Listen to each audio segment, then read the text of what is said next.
Wow, you came back. I thought it was gonna be the new year before you came back. Look at you. I'm so proud of you. Girl. Don't be a Don't have hater. me spoiled around here. Don't be a hater all your life. Don't do that. Don't be a hater all your life. Any Don't be no hateration or holleration in this dancery. okay, all right, okay, okay. Not in this Um, dancery. not Tracy talking about some our teachers came to the in school suspension room to see us. Child. Anyway, we are coming through, you guys. We got a few things to talk about today.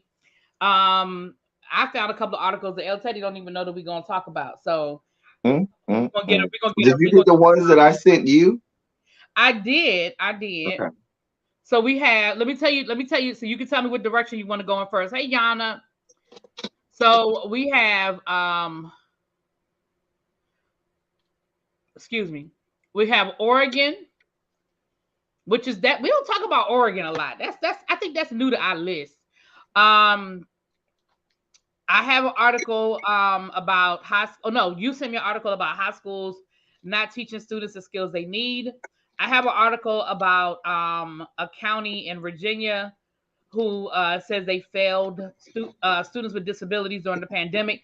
But they were specific to that county. But I feel like we could probably make that across the board. That's a conversation that me and you had at the very beginning or during the pandemic about what the school districts were or were not doing to address students with special needs and students who had IEPs and things of that nature.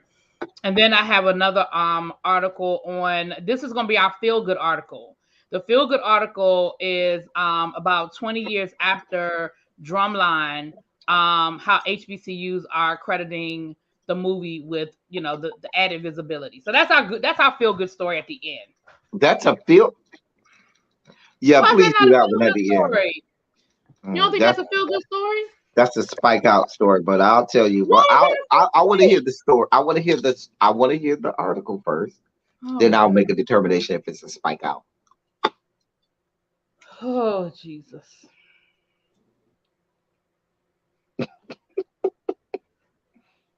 Drumline is a sensitive subject to band people.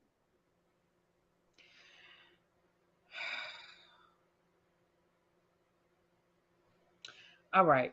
Well then, we don't have to do it then. No, I want to because now I want to hear the article. Oh God. Now I don't want to read the article. See, this is what happens when we don't have production meetings. Anyway, moving forward. Moving forward. I You love know her what, when she do Abby? that. I should have. You're right. I should have known. You're absolutely correct. I should have. I should have. Where you want to start? You want to start with Oregon? Where do you want to I start, want to sir? start with the band people.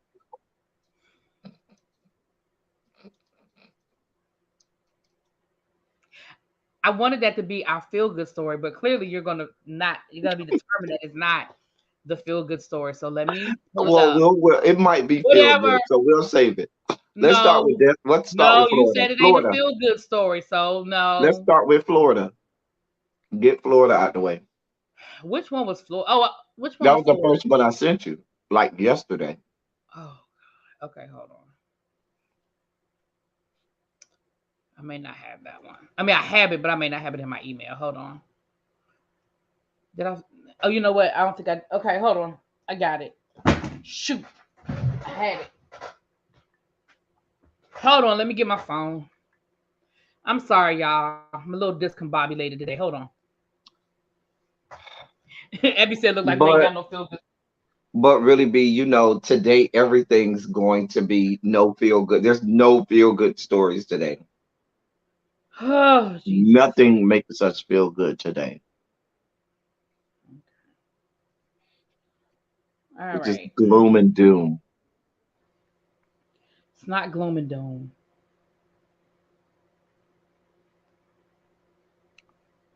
That's why I can't go live today. Because if I would have went live today, can you imagine how I would be dragging people? Oh, I had a meeting last night and I was extra mean to people for no reason. First of all, as mean as you are on a regular basis, you don't need no extra mean. This is, yeah, yeah. This is a whole different level. All right. Nothing with Q in it is a feel good story, Abby. Nothing. All right. So here is the article that we're going to be reading from today. It is from El Teddy's home state, and of course, one of our axis of evils here to the Teach Project 2.0. The holy trinity of bigotry, racism, and discrimination. So I put the link in the chat if you guys want to follow along. And here we go. Oh, this is coming from commondreams.org. It is dated for November the 30th. Okay.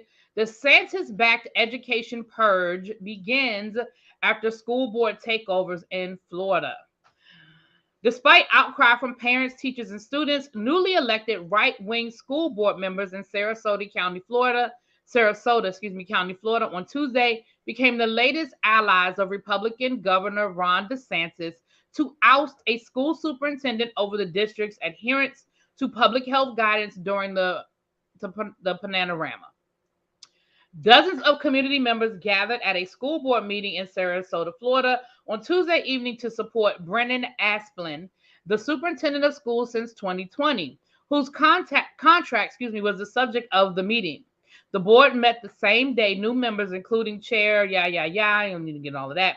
The majority of those candidates who received $1,000 contributions from the governor and won their elections. At the meeting, members condemned Asplin for not pushing back on the mask mandate that was in place for 3 weeks. 3 whole weeks, people! Back in 2021, after the school board voted 3-2 in favor of the mandate, making Sarasota County the first in the state to defy DeSantis' law-blocking mitigation measures.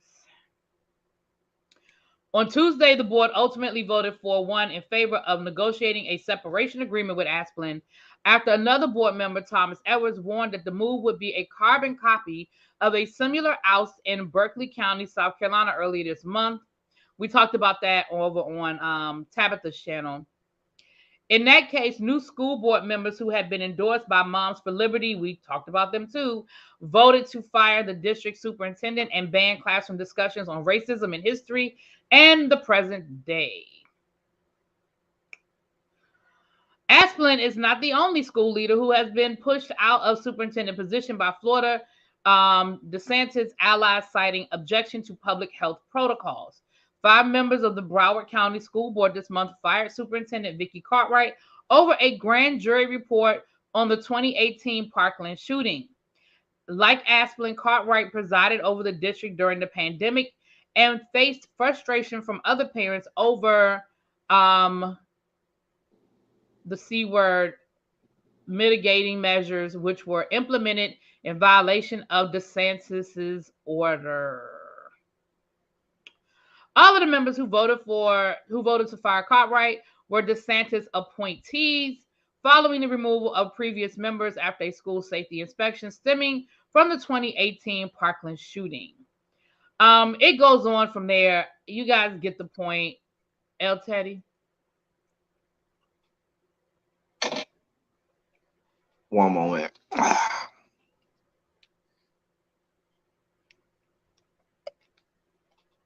Oh God, we got a troll. Damn it. Now listen. The mods got it. Okay. Now listen. Hold on, let me change it to subscriber only mode. Go ahead. Don't put it to subscriber only, because we do have some people who may not have subscribed yet, and they might try to come in. And they can subscribe. Can we be inviting? But only because I know that's a algorithm thing that YouTube doesn't like. That's why I was saying. It's anti-algorithm. That's why. The problem is this: in Florida, governor death sentence is going through Florida. doing away with elected officials. In Florida, members of the school board are elected. They are not appointed. They are elected. And we had a situation in Broward County where he got rid of half the school board. Let me say that again. Half the school board. He ceremoniously removed them from office. People say, how can this happen? Governors have that latitude, at least according to the Florida Constitution. The governor does that have that latitude in the same way that Governor Ron DeSantis um, did away with a whole um, district attorney, a whole district attorney for Tampa. Governor Ron DeSantis said your services are no longer needed, and he put them out of office, relieved them of duty. Hmm. And he did that with half the school board of Broward County. Mind you, Broward County is the bluest of blue states, counties in all of Florida. There is no county in the state of Florida that's more Democrat than Broward County. He got rid of all of, well, first, the first thing was he put his people in place to fire the black superintendent that they got in, that they had there. So they fired the black male superintendent that they got. This new superintendent was appointed by the school board. She was going with the constituents of that county, which are more democratic, which are more liberal and progressive, and were doing things that had things in place like saying you need to wear masks and things like that. What happened was the way the article is written, it's wrong. When they did those checks after the Parkland shooting, though, and ceremoniously did away with those school board members, that was at the same time that Ron DeSantis put his people in place, and they fired the black superintendent. So it's a lot at place here. They put, and the reason I'm talking about Broward County, that's before I get over here to Sarasota where we're at. So you're talking about in the most liberal and bluest of areas, Ron DeSantis ceremoniously came in there, removed people from office, put his own people in place. Those people removed the superintendent and are now putting all of their own rules, regulations, changing the policies, changing the procedures and protocols in Broward County, the bluest of blue areas in Florida. So what that means is, even though the parents and all of these people kick, scream, fuss, and fight in Broward County, they're not listening to those parents. They don't care No. about those parents. Why? Because those parents are much more progressive and liberal, and they don't want any parts of those parents. Now, fast forward that to Sarasota, which is on the west side of the peninsula. Those parents are much more red. They're much more. They're not as red as some areas, but the county overall is a red county. So what I'm saying is, Ron DeSantis went and literally paid out of his pocket to the campaigns of certain people running for school board. Let me say that again. A sitting state governor paid out of his pocket, the same pockets that are paid by our tax dollars, paid into the campaigns of certain school board members, and all of the people whose campaigns he paid into won in Sarasota. So they were put into place. They're ceremoniously removing the superintendent and all of the people in positions of power to do right by the schools and do right by the students there. And Ron DeSantis he's basically running roughshod through Florida, saying, if you ain't like me, I'm removing you and I'm putting people in place to go there. So this has become authoritarianism. If you really want to go, this is really like dictatorship. The people voted. He said, damn what the people think. I'm putting my people in place. And the Florida Constitution supports that. The sad part is when the ACLU and other entities within a county try to go to the courts about this, the courts are lined with people ready to do his bidding. And if you remember 2 years ago, he shifted the Supreme Court of Florida that used to be more Democratic Yeah, I and remember that. appointed all of his people to the Florida Supreme Court. Yeah, I remember that. That's what we got going on.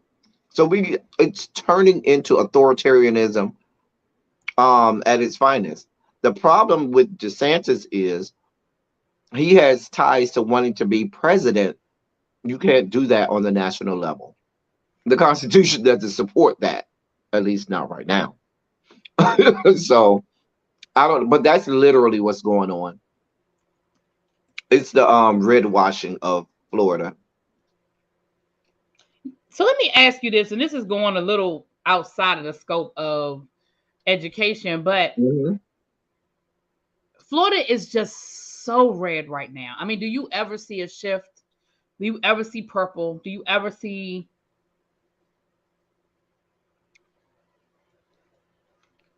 Here's the only way Florida goes purple is when you have um it has to be a Senate seat, a governor seat, or the presidential seat. And I say that because those just take the popular vote. It's just a popular vote for that. But the problem is this: the way he personally redrew that map, areas that Mhm. were blue are no longer blue. Areas in metropolitan areas in and around the Orlando area, in and around the um, Tampa area, that I-4 corridor, he Mhm. cleaned that out and carved out districts strategically to make them red. Same thing in the Tallahassee area, which has a huge, you're talking about upwards of 60,000 to 60 to 75,000 students in Tallahassee, Florida, which are voting more Democratic. He carved that out and did away with that. He did it in the Jacksonville area, which is another major metropolitan area. And the other thing, and this is how this affects the schools now. School board, if you're running for school board in Florida, this can, and I talked about this on my channel last year. In Florida now, you have to declare a party to run for Right. Yeah, you school were talking board, about that. Yeah. and that changed the game. Now that forced people to take a side, and that's how death sentence has been able to do whatever he wants. So with it being able to go purple, it's going to be a while. I'm just being brutally honest. It's going because people who normally vote Democrat in Florida are becoming apathetic. It's not just because of what the Republicans are doing, but it's also because the Democratic Party of Florida is really weak. They really have bad leadership, and the National Democratic Party doesn't feel it's worth putting money into it. So Got you. Okay. Well, there you have it, ladies and gentlemen. There you have it. Uh, do we want to fly up to Oregon? sure. All right. This I'll put the link in the chat. Dozens of Oregon school districts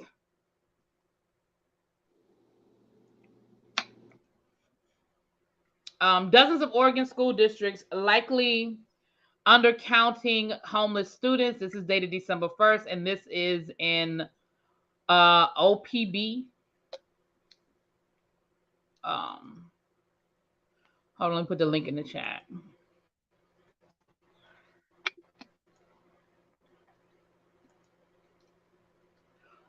Yeah, them poor kids in Florida. That's right. All right. Oh gosh. Okay. Homeless students can get assistance from their schools, but unless they're identified, they get none. Madison Wilson had already given up on graduating when the dean at her high school showed up during her shift at Papa Murray's in Coos Bay, Oregon. She was technically homeless, crashing at a friend's house after leaving her family home at 15. Casey McCord, the dean, had been calling her relatives for weeks, letting them know Wilson was on the verge of dropping out of Marshfield High School. The next day, Wilson agreed to come to her school, where McCord marched her to the back of the building to introduce her to Melinda Torres. Torres is the employee tasked with connecting with support and supporting homeless students in the Coos Bay School District. Torres urged Wilson not to drop out, offering that if she really didn't want to finish her studies at Marshfield, the school could help her pay for her general equivalency diploma, GED. They could also get her help to get clothes and food. It worked. Wilson passed her high school equivalency test in December of 2021, and now at 17 is working toward an associate's degree at Southwestern Oregon Community College. She dreams of working with homeless youth in the future. In a way, Wilson was lucky to attend Marshfield, where staff at her school kept track of her living situation and pushed her to complete her GED. Many students across Oregon are far less successful in identifying homeless students and connecting them with food, shelter, and academic support. Federal law requires that every district across the county provide students experiencing homelessness full access to school and extracurriculars. But first, those students need to be identified. And at least 16 Oregon school districts with more than 20 students enrolled failed to identify a single homeless student during the 2019-20 school year. No homeless students might sound like good news, but experts say it reflects schools' inability to identify homeless youth rather than actual levels of poverty and homelessness in their communities. If you're a tiny rural district with 11 students, yeah, sure, says Barbara Duffield. But otherwise, you're not going to have a district that has no student experiencing homelessness, especially year after year.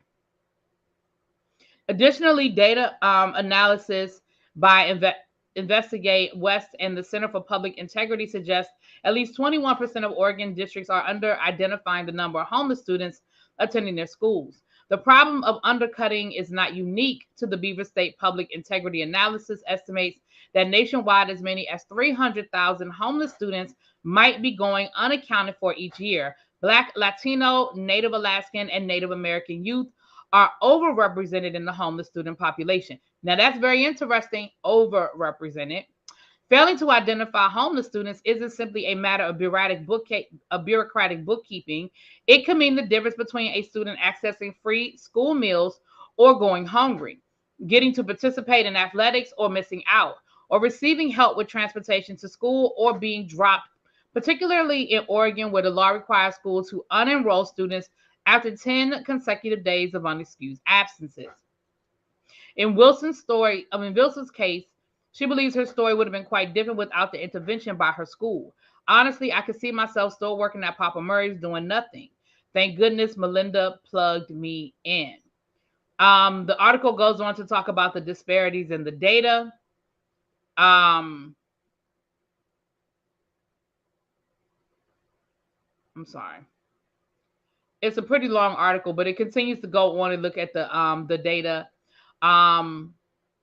Let me read a little bit of this.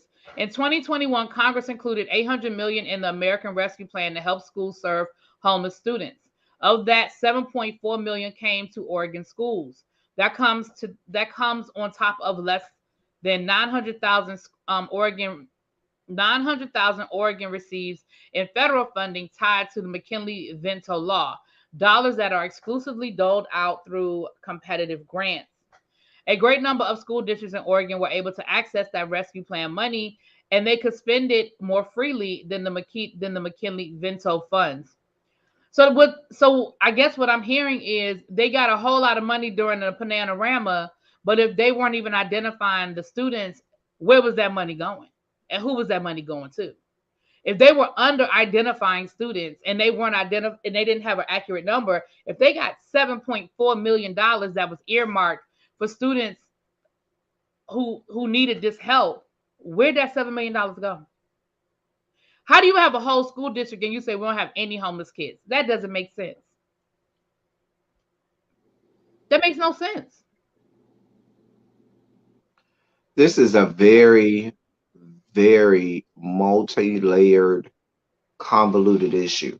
I'm gonna tell you exactly how this happens. You know how this happens, really, B. But let me help the people in the audience.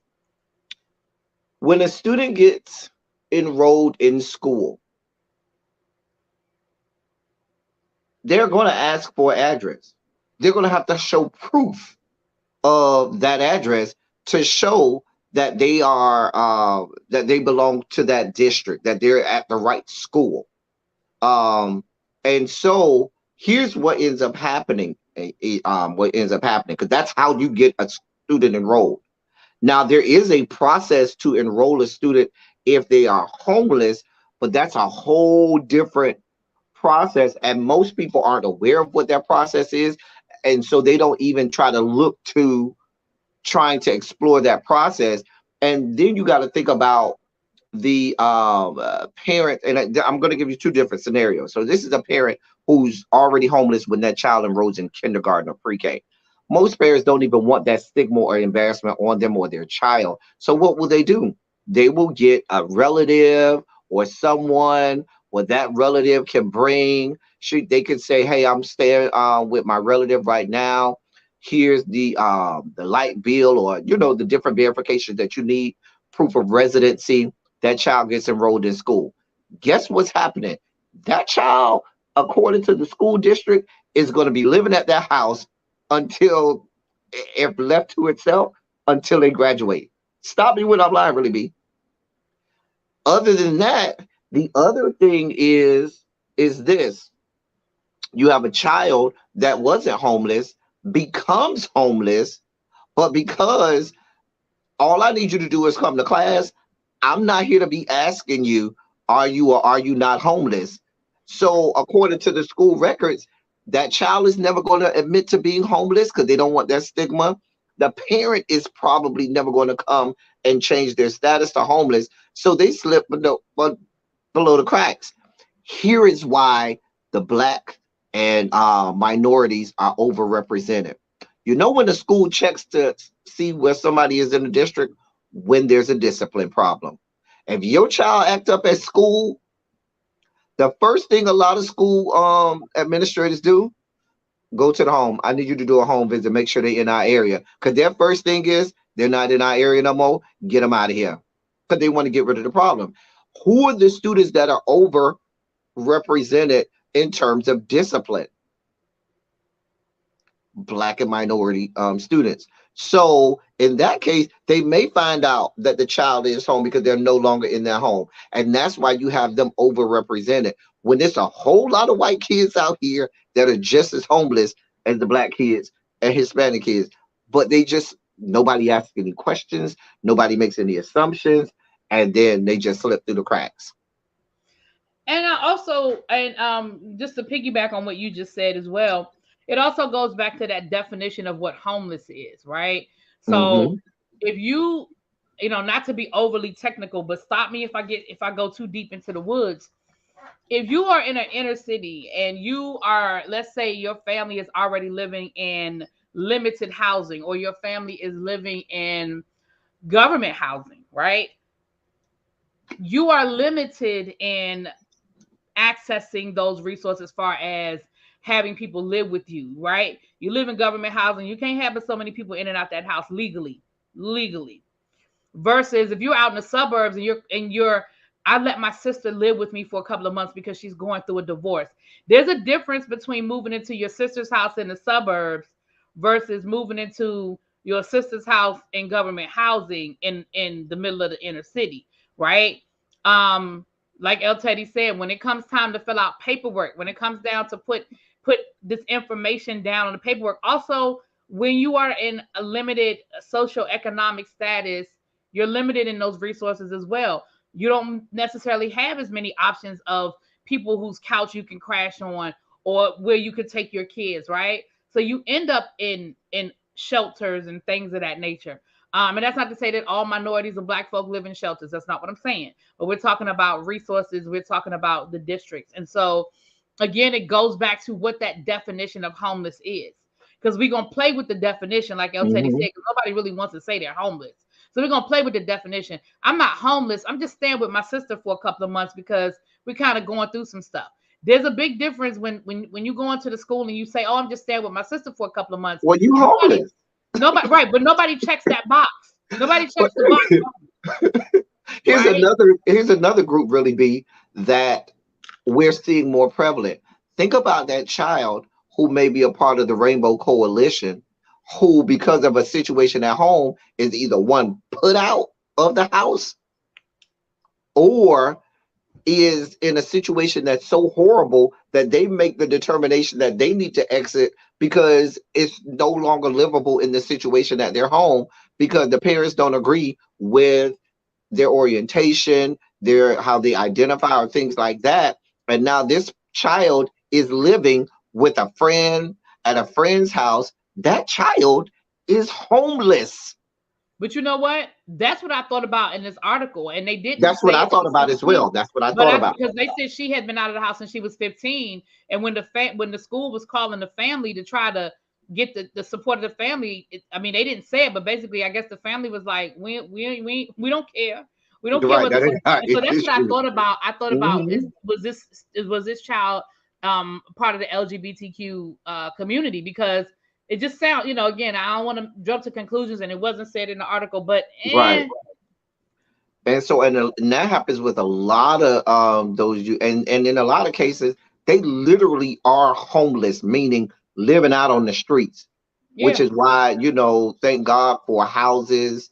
And when I say houses, not the physical structure, but you join a house in like, or a family within the ball, seeing the different places where right. people can come and take you in and, make sure you're taken care of. But you got some real track. And so the problem is that when we were talking about the funds that the government is sending, they're allocating funds.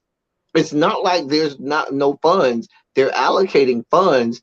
These people, I would venture to guess, they probably can deduce that some of these kids are, but they would say, I don't want to use these funds for that. I'd rather use these funds for this. You know how they play that game. But again, and again, I also think again, it goes back to I think when people hear homeless, they look like you said, they literally think, oh, someone who's living on the street or someone who's digging through garbage bags. Like I think that's what people think. But at the end of the day, homeless just means you don't have a permanent address. And there's a whole That's lot of right. people that are homeless that are not in that actual, you know, that actual And I place think that's why identifies that. and that's I think that's why they've come up with these new terms, unsheltered, unhoused, to speak about people literally living on the street as opposed to somebody who may not be living on the street, but you're still homeless. Yeah. And I think and I feel this way about a lot of things. I think we really have to stop trying to be so politically correct. I just think like sometimes you just gotta call a thing a thing. You're homeless, you're homeless. We keep coming up with all these fancy pretty names, and I think as a result of us coming up with these fancy pretty names, we get caught up and so instead of saying I'm homeless, now you're missing out on resources. Now you're not having access to what you really are entitled to have access to because we done came up with all these little other fancy names and we're not putting people in the categories that they absolutely are supposed to be in. You know what I'm saying? Hmm. I So I don't know. absolutely understand. You know. All right. Well, there's that, you guys. Where do we want to go next? Do we want to go to Virginia next? Do we want to go um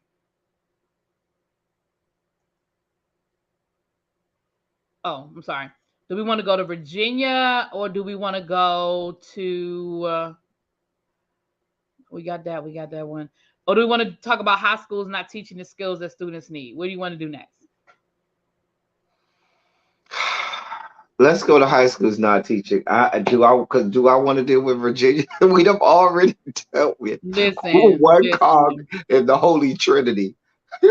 listen. I'll check the time. We'll see what the time looks like when we get done with this. We may just go straight to our HBCU story after this, child. To the Uh, band stuff. huh? To the band stuff. Yes, to the band stuff. What time? What's our time looking like? It's okay. We got 35 minutes. all right. We got time. So here's the link for that. We have a sharp increase in homeless students in LA. But homelessness overall is going up in LA, isn't it? I My man mean, yesterday bring you back had home Tracy economics. and yesterday you had the Tracy and all of the New York people acting like homelessness was only a New York City problem. And that's the thing that I was trying to say. Homelessness has been on the rise in most metropolitan areas and major cities. Mm-hmm. Abby said, when my kids and I were staying at a hotel, I absolutely said we were homeless just so we could benefit from the McKinley-Vento law. Yeah, but a lot of people, They got too much pride. mm, all right. This is coming from the Philadelphia Inquirer. This is dated December the 1st, 2022. High schools are not teaching students in the skills they need. Now, for me, if I were to insert something in that title, then what I would insert is duh. But okay, let's get to it.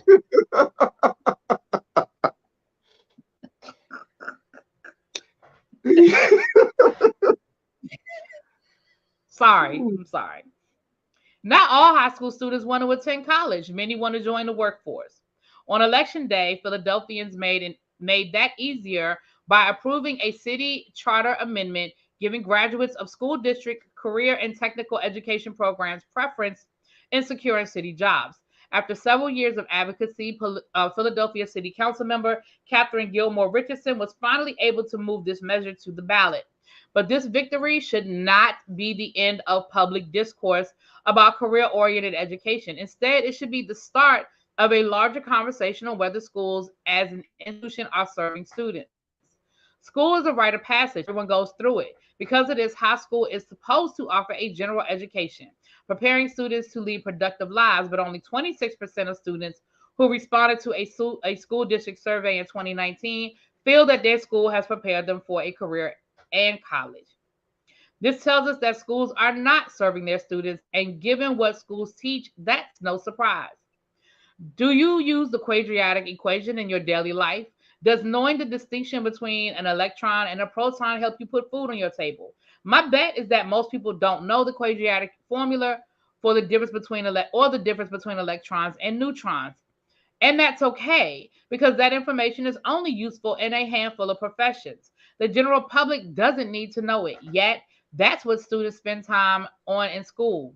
But to what avail? Teaching esoteric content does nothing but drive students away. According to the 2010 U.S. Department of Education study, 80% of high school dropouts cite math as the impetus for dropping out. Who can blame them? The content schools teach is immaterial to everyday life. But math is special because, on top of being useless for everyday living, it's hard. Expecting students to struggle to understand concepts they'll never use is a big ask and a sure way to lower student attendance and retention. Some defend teaching advanced math by saying it forces resilient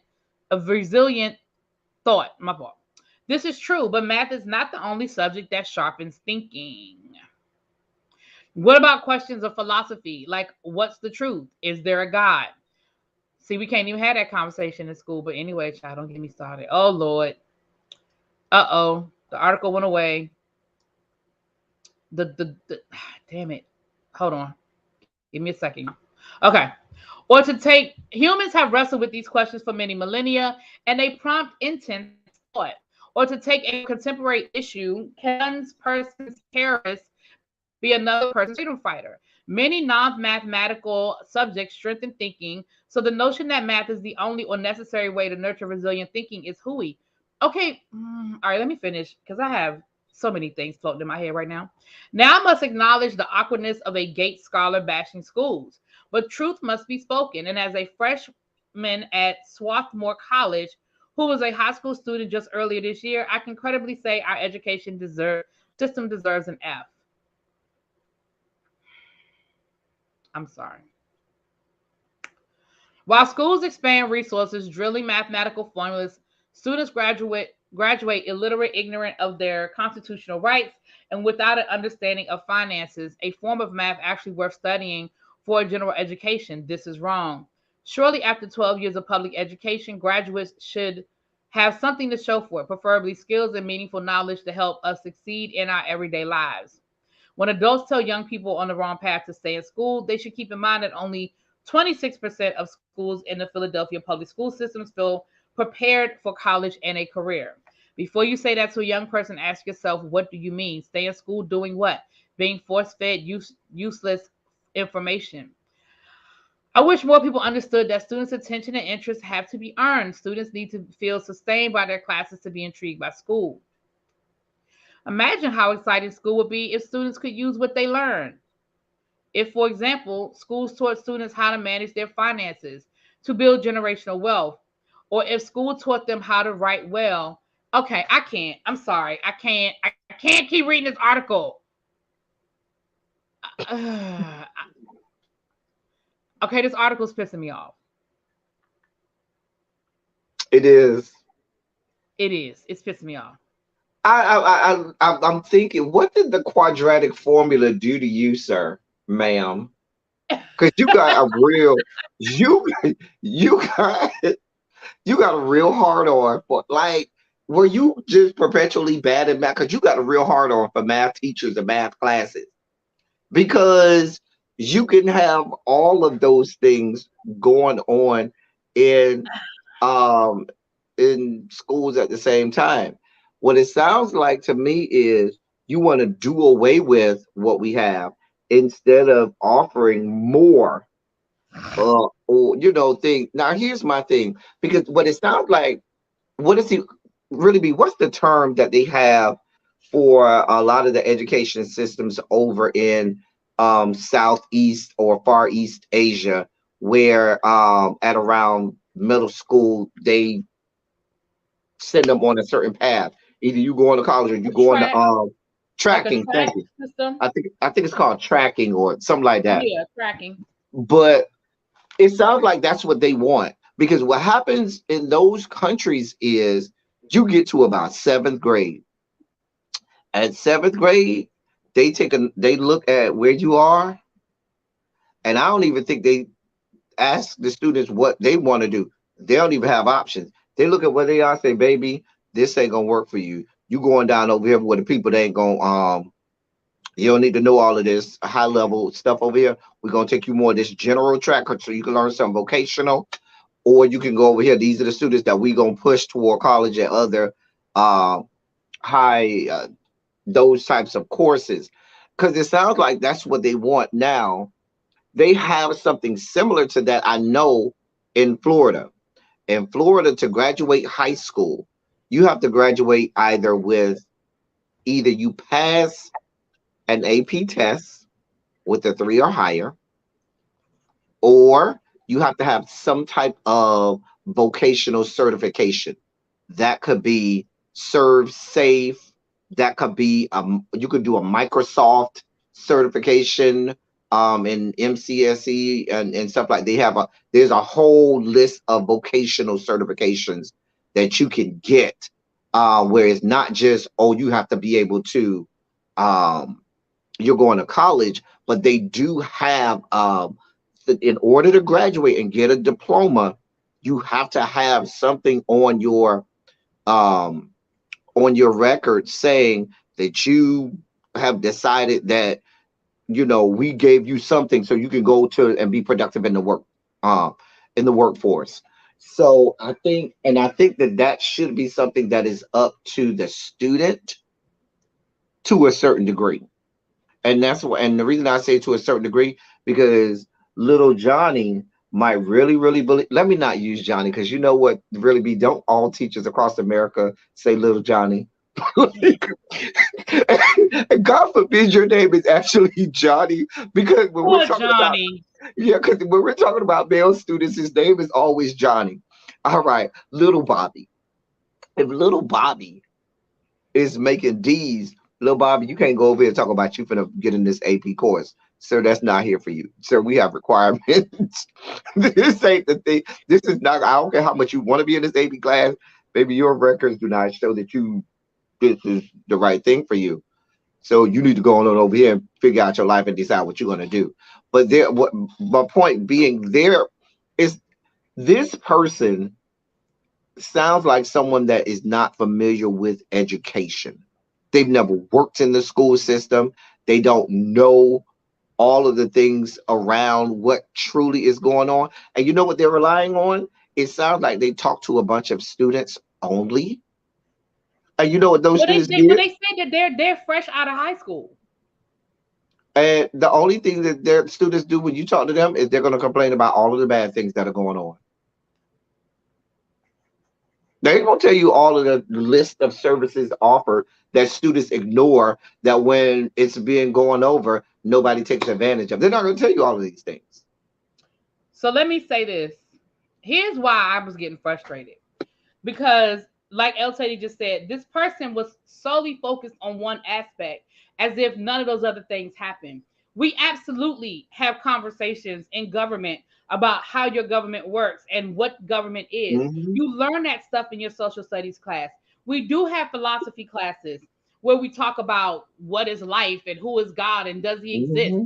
We do have debates and conversations about is one person's freedom fighter another person's oppressor. We've again, I can tell you we've had those conversations because I've had those conversations in my classroom. Now, Happens every day. do I think that there are things that are dated and need to be updated and changed? Absolutely. I think financial literacy should be a full year class, and I think it should be mandatory. I agree 100%. But to say it doesn't exist is not true. Financial literacy does exist. Now, does it exist in a way that maybe is the most effective? Maybe not. I mean, you used one example, which is the quadratic equation. As I mean, you just sound like somebody that hates math. And as somebody that hates math, I'm with you. I don't care about any of that. However, comma, I do think it is important when you are creating a well-rounded person. Now, in most school districts, again, I cannot speak for all, but in most school districts, you only need algebra 1, algebra 2, and geometry. Like you don't need advanced math.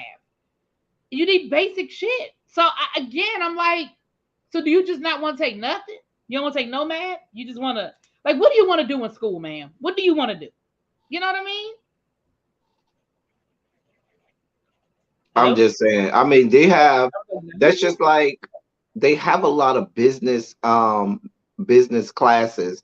They call them in most places they call them business classes, but really what they are Yeah, is business financial classes. literacy classes where they teach them how to do tech. Like I know a school that teaches kids how to do taxes.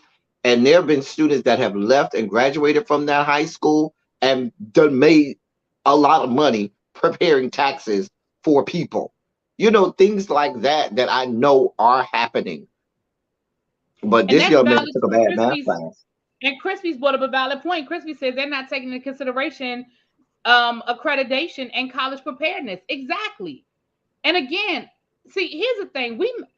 One thing we do as a society, because it's not just in the United States, but one thing we do as a society is we decide something is bad.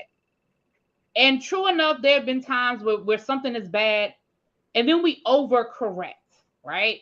So, for example, the track system. The track system isn't a bad system to say, listen, you are not on track. This is not your thing. We're gonna find you the track that you need to be on, and you're gonna, we're gonna put you on that track, and you're gonna be successful in that area. Everybody doesn't need to go to college to be successful. Everybody doesn't want to go to college. So it's nothing wrong with creating tracks that aren't college prep. But somewhere along the line, we made up our minds that tracks were bad, and they were bad the way they were being used. So instead of fixing the track system, they just eliminated tracks altogether. And that's part of the problem. You're eliminating the track instead of fixing the system. You know what I'm saying? Oh, I'm with you.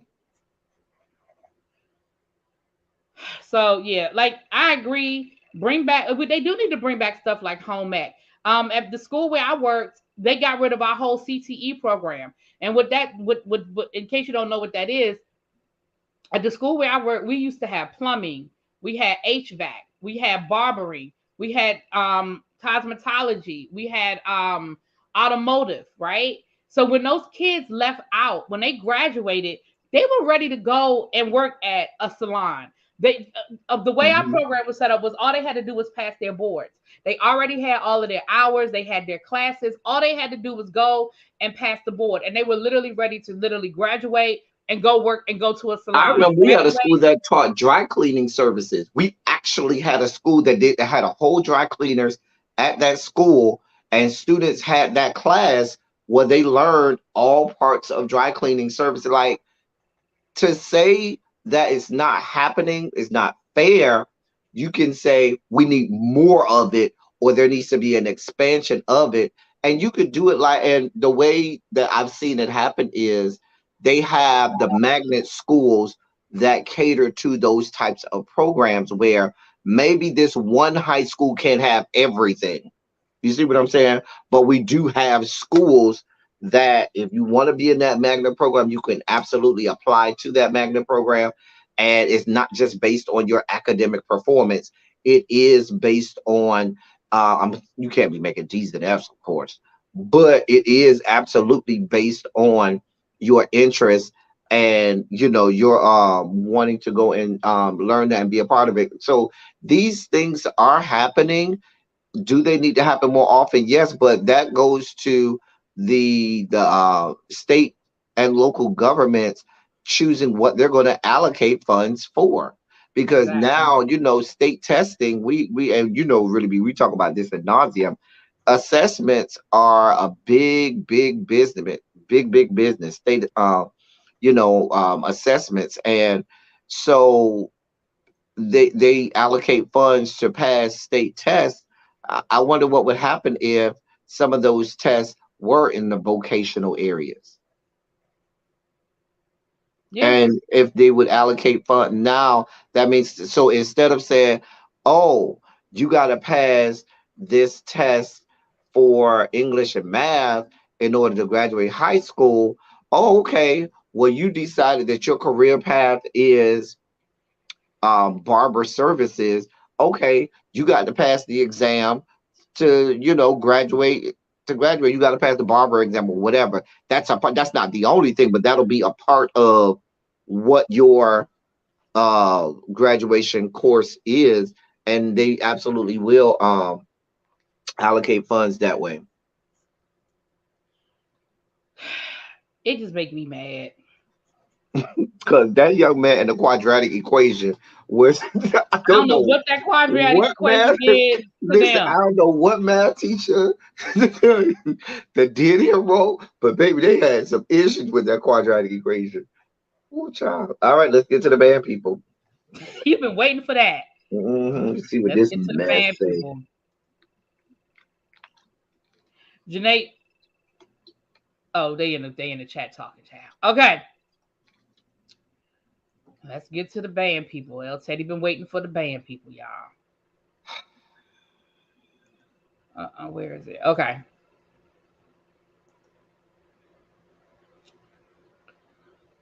Where'd I put it? Hold on. I'm gonna find it, El Teddy. Don't worry, I got it. I got it. Um, I know I put it in the description. Uh, uh, uh, uh,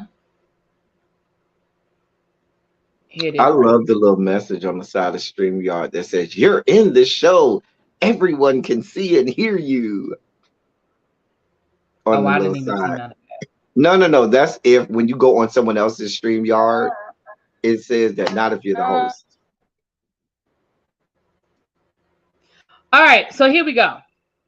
20 I years after. love the little message on the side of StreamYard that says, "You're in this show. Are you Everyone can see and hear ma'am, can you close the Sorry. I said sorry. I closed it. Shut up. You've been doing this too long, 20 years ma'am. after Drumline, HBCU bans credit film for boosting visibility. This is coming from the Washington Post. This is dated November the 26th. Janae McLeod didn't always know how to read music perfectly or the technicalities of playing the alto sax. She just did whatever she needed to do to keep going with the music. But in her sophomore year of high school, she watched the film Drumline and felt seen in the fictional story of talented band member Devin Miles, who couldn't read music. It inspired her to keep performing. McLeod is now a senior at Benedict College and one of the 5 drum majors for its Marching Tiger Band of Distinction, which was chosen to perform at the Macy's Thanksgiving Parade this year. I'm a biology major and I want to become a doctor, McLeod said, but I'm still using things that I'm learning in marching band to help me propel to become the best doctor I can be. Drumline, blah blah blah blah blah blah blah blah. The film is celebrating its 20th anniversary next month. It gave audiences a small glimpse into the structure of culture and culture of marching bands and dance ensembles at HBCUs such as Benedict, Morgan, and Howard. It is the best.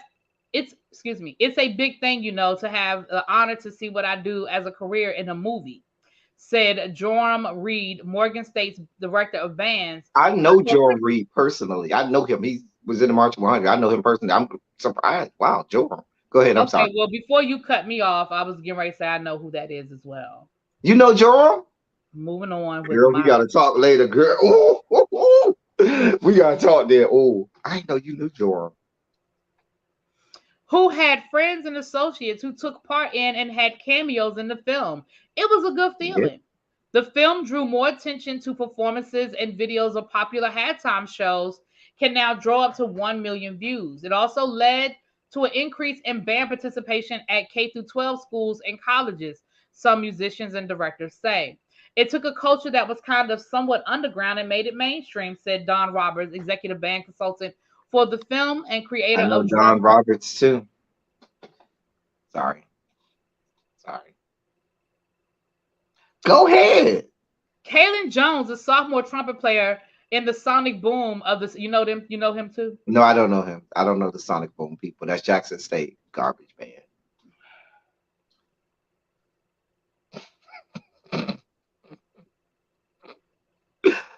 Go.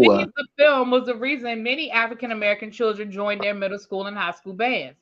When I joined the band, all the boys wanted to play snare drum like Nick Cannon. No one really knew it was going to be a phenomenon, Reed said. Morgan State's previous band director of 50 years, Melvin Miles, retired earlier this summer. I know him as well. HBCU bands offer a unique style and showmanship that showcases the elements of Black music and tradition. The first modern-day band style, originated in 1946 at what was then Florida A&M College with the creation of the Marching 100. The band helped support institutions with recruiting and fundraising efforts, but also offer audiences entertainment and a taste of HBCU culture. And the ties continue after graduation. In October, Howard University Showtime Band participated in the Homecoming Tunnel, where band alumni come back to represent their band sections. The movie, I'm just skipping down.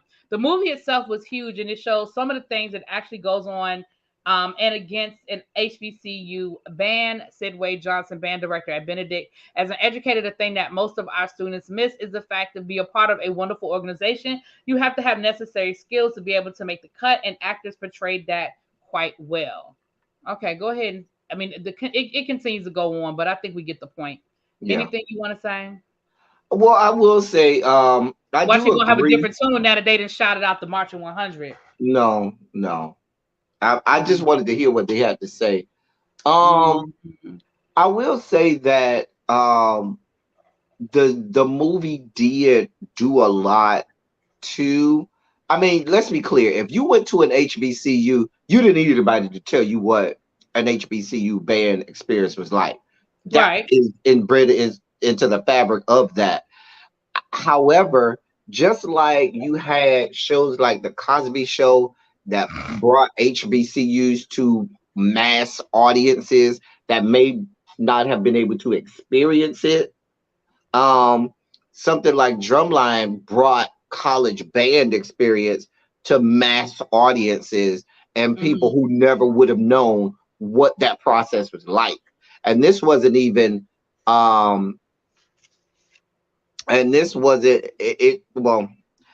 gonna say was it well, and this was good for band. If you go back and look at a lot of college bands in right after Drumline, like '02, '03 to about '06, they were huge. There was this ballooning of band programs. They were huge, and so it did help with that.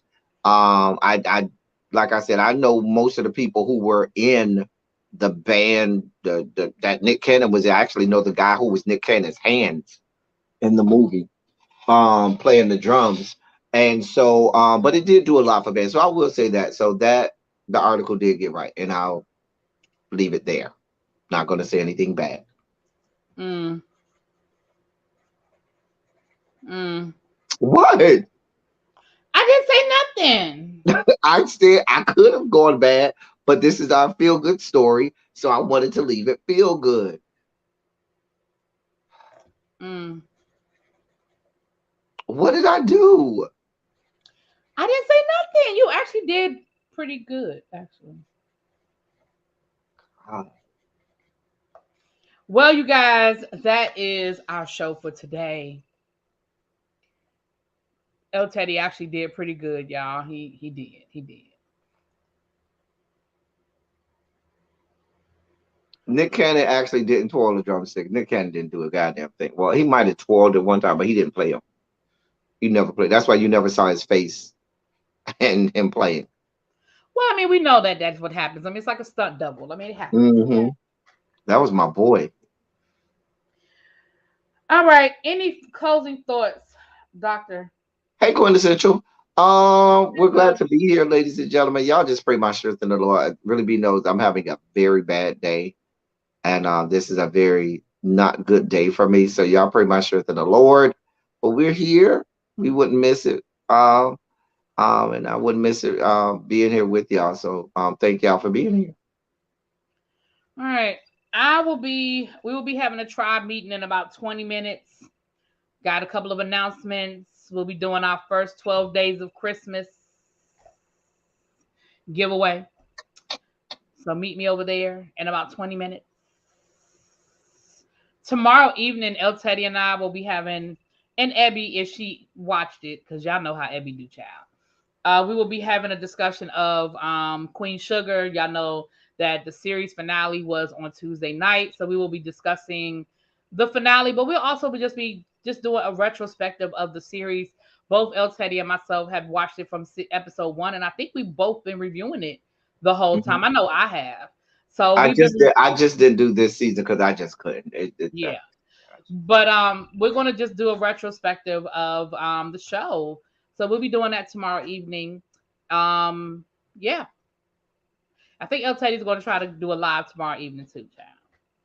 Volvo Yeah, said he'll have I'll some be in buffet a. for you. Yeah, I know. I'll be in a. It's just a significant day for me, y'all. So it's always hard on December 1st for me. It's my founder's day. Shut up. I didn't say anything. Anyway, so we'll see y'all later. The not the JD box don't act right. Listen, Tracy, the JD box. Listen, I can't speak for the JD box, but it ain't personal. That's all I can say. It ain't personal. All right, y'all. I'll see y'all in about 20 minutes. Peace.